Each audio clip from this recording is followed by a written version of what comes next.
Hi guys, welcome to my channel if you're new or welcome back if you aren't. Today's an exciting day. We are doing yet another episode of Confessions of a Female Founder, a tell-all series of helpful tips that I've learned throughout my 8 years of entrepreneurship, a never-ending learning process. I realized there's a lot of information that I've learned along the way that I would have wished that someone told me early on. So I'm excited to share that all with you. And today's video is going to be covering essential steps that everyone should follow before launching their business. And this is for any kind of business. I own and operate VEILSTREET, a modest streetwear brand that makes these hijab hoodies like the one I'm wearing today. No, you can't get your hands on this specific colorway because I'm feeling very nostalgic. This was in our very first ever launch and I'm actually obsessed with how great this hoodie is. I'm trying to figure out what was in the water back then, how we perfected this. This was an accident, actually. Accidents can lead to beautiful things because this was not supposed to be the colorway, but it somehow became our best seller and I'm really loving her today. So let's hop into the video. As previously mentioned, these are steps that you need to be following before launching your business. The best part is these are free steps. These are things that you can do before making any sort of financial commitments, but they are still essential. So if I were starting all over from scratch before launching my business or businesses, the very first thing that I would do is to answer the core 4. Who is my target audience? Am I solving a problem? Does this exist? And if so, can I make it better? And what is my why? These are some of the questions that I realize will come up again and again and like so many times throughout your business journey. I really had to sit back and teach myself or learn those things, especially how to make that message concise, even for myself, because once you have those core 4 questions answered, you have direction for your business no matter what. Whether you're going after venture funding, whether you're doing business pitches, designing your website, or just networking with people in public, you should have these 4 questions down, especially since as the owner, no one should know your business more than you. It will lead the way for every other part of your business. The cloth that people use to navigate the ship. That's what the core 4 is. You need to have those questions answered, especially for the first 2, like who's your target audience and whether or not you're solving a problem.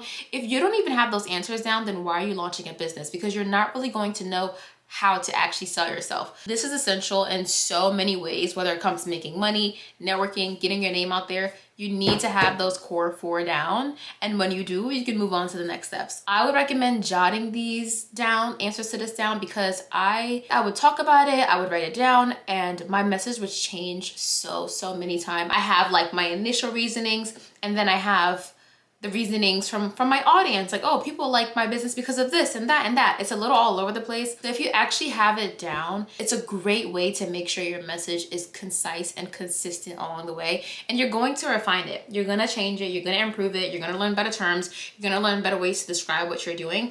But you need to answer the core 4 questions before you launch that business.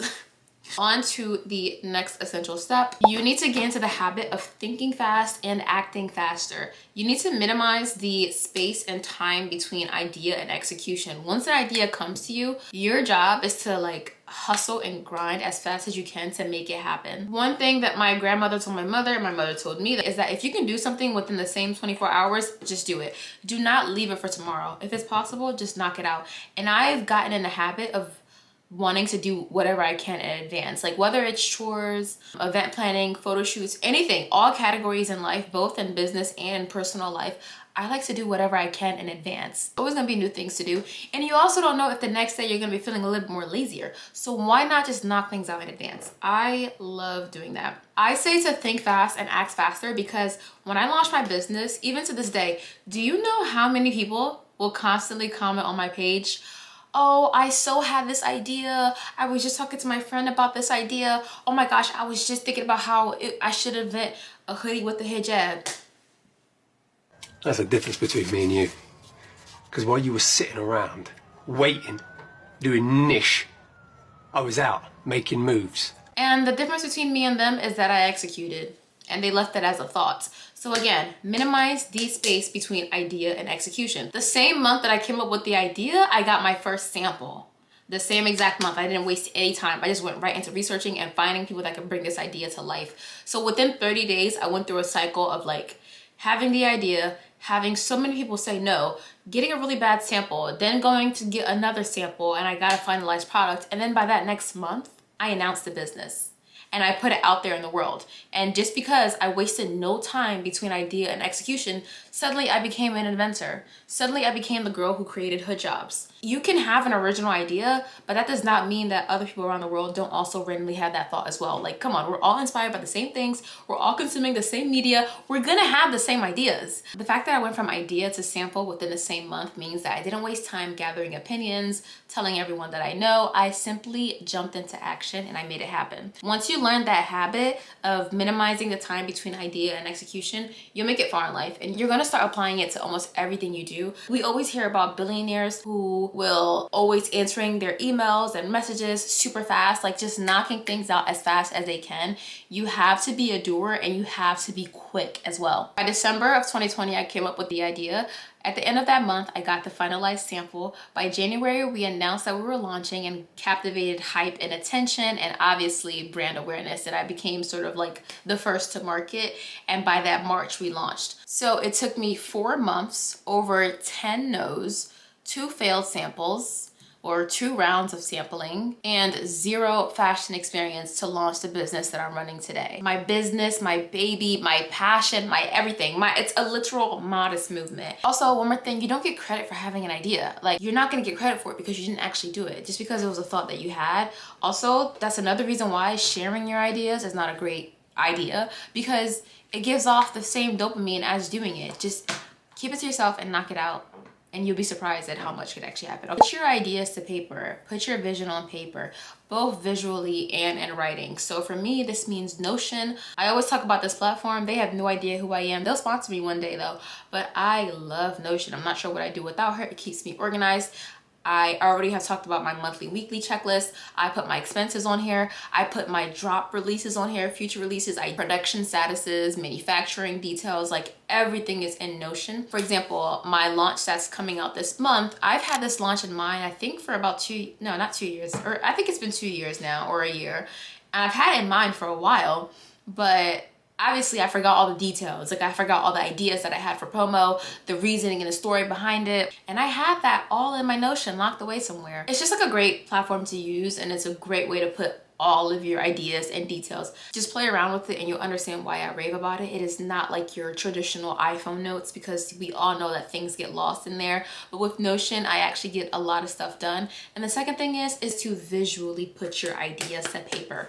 One, because when you're communicating with vendors, manufacturers, whoever you're gonna have to communicate with, even if it's a graphic designer for your logo, you can't just explain with words what you're going for. They need to see what's in your brain. The closest that you can get like a visual sort of scrapbook to your idea, the easier it will be. And this will also save you cost as well. My idea launched with just 2 samples. That's actually pretty good. A lot of people go through like 5, 6, 7 prototypes before they even launch.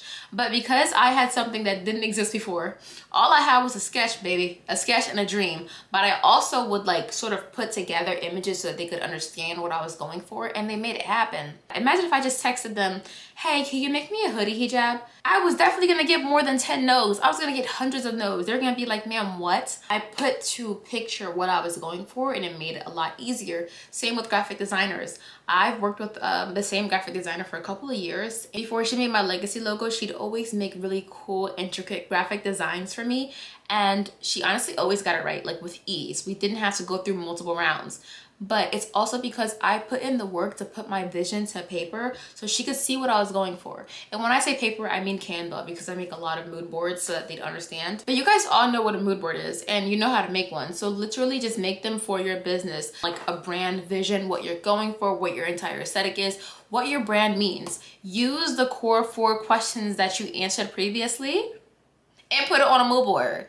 Add your target audience, add your why, add all of that stuff so that you also have something to refer to, and you're constantly staying on a path that aligns with your brand's vision and you're not steering off. I'm sure if I answered those core 4 questions and I had like a detailed brand vision, I wouldn't fall off. Words are not enough to explain your vision. So both for you and for whoever you worked with, put your vision to paper.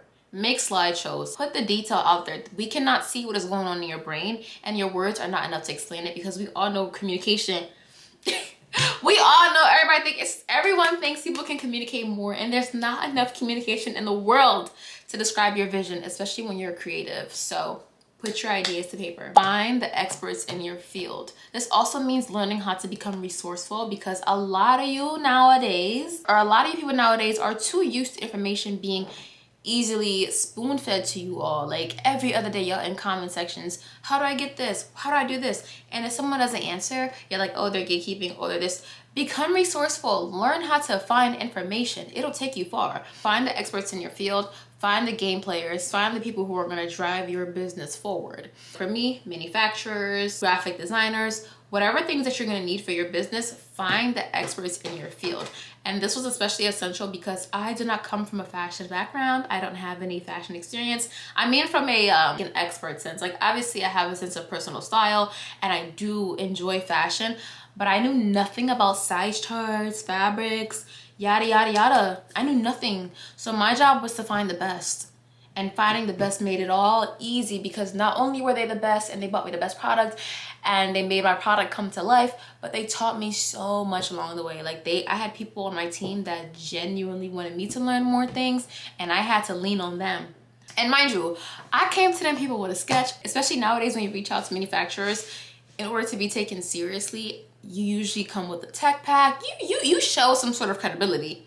Child, they took a chance on me because I clearly came to them as a joke and they went with it. And I'm really, really, really thankful for that. But it is your job to find the experts in your field. Outside of your producers, your game players, this also means the people that are running that category. So for me, this is streetwear brands, brand owners, clothing brand owners, etc. I like to mainly follow people that are living that lifestyle because it constantly keeps me inspired. One, they're living the dream. They're living where I want to be one day. I can also be inspired. Be inspired without copying. We're to constantly be surrounded by your vision. I can't tell you how many times I've come across a story by a brand owner and I'm like, I needed to see this. Let me lock in. Let me lock in. But you need to be surrounded by what you want to be. Like, if me as a clothing brand owner, why am I gonna go follow a bunch of pet pages? Come on now. Find the game players, find the experts in your field, and make sure to keep up with them. Also, when it comes to business funding and pitching, you also need to know who your competitors are. In general, it's good to know who your competitors are. It's also a great way to just connect with other creatives. So know the experts in your field, know the game players, know your chess players. I'll touch on this quickly before moving on, but even down to my graphic designer, I didn't go Google graphic designers, I scrolled for hours on Pinterest for the vibe I was going for and what I liked at the time. And throughout all that research and scrolling, I came across a graphic designer who made exactly what I was already looking for. I like to find people who already do what I want. I do not like to find people who just do graphic design or do modeling and I try to like morph them into my aesthetic. Find the people who already align with your brand's vision. So when I found her, finding someone who already made what I wanted, also making a slideshow of what I wanted, it's like easy peasy. Of course your vision is gonna come to life because you found people that already align with the brand. Another example, some of our very, very first photo shoots, right? I wasn't even there for them. I'm not sure what I was doing back then, but like I didn't know much. And I just found these people on social media and I was like, listen, I love your vibe.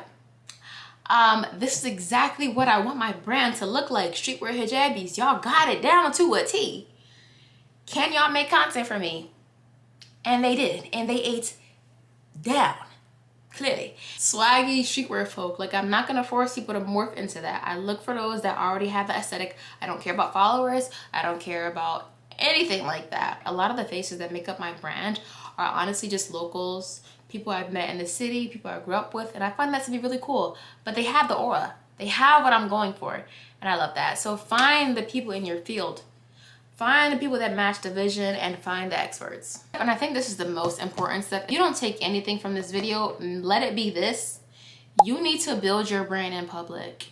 And we all know nowadays anything can be built in public. Like we're all on social media. You know. And one thing I've learned is that it's never too early to build your community. And I'm really glad for this business I made sure to do so, because in the past I wouldn't do that. One of the biggest mistakes that you can do is to build a business for months, years completely in private, and then boom, you just drop. You're not gonna get the best results that you possibly can. You can get good results, but it's not gonna be the best. Not even celebrities can pull that off nowadays. You put in so much work to launch a business and then you don't share any of it. No anticipation, no hype, no community. You're not gonna get the best results, and you need to share as much as you can. Now, obviously there's some cases where you wanna protect, like if there's like some proprietary issues or some things you wanna keep a secret, but regardless, there's still stuff you can share while keeping things secret. And the earlier you build a brand in public, the earlier you find the people that are for you, and you will learn things along the way, and you'll build a loyal audience that is rooting for you because they were there since day one. And we all know people in this world, humans, just want something to cheer for. And I think it's really special when you're showing people the early stages of creating a business. They're watching you grow along the way, make mistakes, face some tough decisions. Like, they're seeing every single part of it. That is how you build community, especially a cult-like community, and they will ride for you because you're putting a lot of work to build something. And you have to go the extra mile to do things nowadays, to share what you're doing, to storytell, because people actually care what they put their dollars into. People's attention is limited. So if you're not going above and beyond, it's gonna be a little rough to sell. Like, people aren't buying stuff just to buy stuff. People care about who's running the business, the morals, the ethics, what's behind it, etc. You should be gathering stuff, not just for your audience, but also for you. You'd be amazed at how cool it is to watch yourself grow along the way. For me, I spent a lot of time, or like this past year, I completely shut myself off from business. I went through a really tough time, and it took a lot of things for me to get back into what I'm doing now. But also, one of the things that gave me high spirits was just seeing my journey, seeing where I started and how like jovial and carefree I was. And I was like, wow, like I really did this knowing nothing. In fact, now I know too much. That's why I'm afraid. But like, I knew nothing back then. That's why I always say naivety is key. Like, I knew nothing back then. I just launched this brand and I just went along with it. And people support me, and that's amazing. But because I got to look back at all that stuff, I literally re-inspired myself because I saw where I started. And that's also how you can inspire others as well. So I have two examples for building a brand in public. The first one is a little bit more nonchalant. There's a brand that I love called Every Other Thursday by Ethan Glenn. And when he first started, he would make mood boards on Instagram. Like I said, we all know what mood boards are, but he would post things on his feed that align with his brand vision, what his target audience was. It tells a story without telling a story. And at the time, I don't remember if he mentioned this, or like, I think at the time he hadn't even had the brand idea yet, but he was just making these. Regardless, he was making these posts. He was attracting his future customers, attracting the right community, and no one had a clue that he was launching a brand that surrounded this entire sort of aesthetic. It makes it so much more interesting, and it aligns with exactly what his brand is. And because he made those mood boards, I get to scroll back and see like what his vision for the brand is. It tells me a much deeper story of what he wants. And I feel like I understand his creative process a lot more. I feel like I understand what's going on in his brain and how he's inspired for each of his releases. He also started doing weekly newsletters, or I think they're bi-weekly newsletters, called mood boards, as in bored, because he would post these when he was bored. And he's like, I'm going back to my roots and I'm gonna be sharing with you guys my mood boards. A uniform brand, it fits in so perfectly. It's how he literally started. It ties together well, and it really tells a strong brand story. When things are uniform and just make sense for your business, I love that. It shows something that is well thought out. And as for the second example, it is of course none other than myself. So when I launched Veil Street, I was like, you know what? I'm coming out of my first business. I'm coming out swinging. I'm gonna make no mistakes. Lies. For what I did do right, I made sure to not build this brand in private. Like I said, got the sample the same month I got the idea, announced it in January. I knew that I wanted to build an email subscriber list. I knew I wanted to get that hype before launching. Like, I just knew I had to gather the attention. So on January something, I made a Twitter post and a TikTok post all at the same time. I opened the website and put like a private page, and I set it to start collecting emails. I set up all that stuff, and within 24 hours, we got 10,000 email signups, 100,000 views on TikToks, and over 10,000 retweets on Twitter. That is insane, especially for a business that hasn't even launched yet. Like I didn't even have products yet. It was insane, but it was a really smart move. And it sort of forced me into building in public, because now I have all these people that are like, oh, what's next? Keep me updated. This is so cool. Like, and now I have no choice but to. The one downside is that it put a lot of fire under me bum, because I got flooded with so many comments on Twitter. People were like, these young fashion designers are so dumb. Like, they put their stuff out there. You don't even have protection. Like, this is gonna be on Shein and Fashion Nova tomorrow. Guys, I panicked. I literally had several panic attacks. I didn't even know what a patent was. I was forced into action, which is great, because by that April, my patent was already filed. And if you know anything about patents, etc., you know that the filing date is just as important as the approval date. The fact that the file date was all within 4 or 5 months of me coming up with the idea is insane. Idea, execution, minimize the time. You need to build your brand in public. Start sharing what you're going for. Tell stories, make faceless posts, make Instagram posts. Do what Ethan did, do what I did. Tons of brands build in public. Also, building in public never ends, because I'm literally still building in public. I'm what, 3-4 years in? Actually, I don't count one of my years because we dropped off the face of the earth, but I'm years in. I'm still building.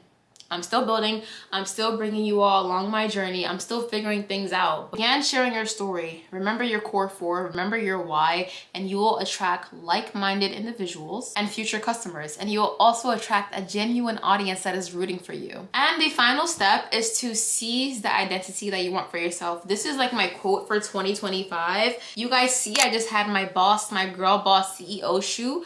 Seize the identity that you want for yourself. I've done a great job at building my brand and my brand's image, but I haven't built my own image. I haven't really like seized that entrepreneur girl aesthetic that I always wanted, because yes, I post vlogs and I enjoy them, but I always knew that I wanted to really share entrepreneur content, attract people who want to be a part of that lifestyle. I want to be an example for other Black, African, Muslim girls like myself who can see someone running the entrepreneurship game, like actually doing things in business. After going through all those steps, now is not the time to be going through imposter syndrome, feeling shy or embarrassed. No. You need to be your own business's biggest cheerleader. You need to be your own biggest cheerleader, and you need to show up in the world how you want to be perceived. Because as I always say, perception is reality. Baby, perception is reality. You need to become so annoying about your business. Like, you need to be on every page, every platform. We need to be sick of you, because let's be real, the difference between you and where you want to be is simply showing up. And showing up means getting over the embarrassment. Showing up means chasing your dream ruthlessly, because dreams don't have an expiration date. I had to teach myself that as well, because obviously I went through so much and I thought life was over, but no, I can still go after my dreams. I can still do what I want. I can still do it. What's gonna stop me? So practice posting that content. Practice showing up as a founder. Seize the identity that you want for yourself, because no one can write your story for you. It is your job to show up how you wish in the world, and ruthlessly make your dreams come true. So these are essential steps that I recommend everyone follow before launching their business. And the best part is, a majority of these things are free 99. You don't need to start paying invoices, because once you do, let me tell you, once you start paying that first invoice, it never ends. So I hope you guys found today's video to be truly helpful. As always, leave questions and comments down below, and I hope to see you guys in the next one. Ciao. Wonder if he's judging me like I am right now. I don't care. I'd rather tell the truth than make it worse for you. If the sun refused to shine,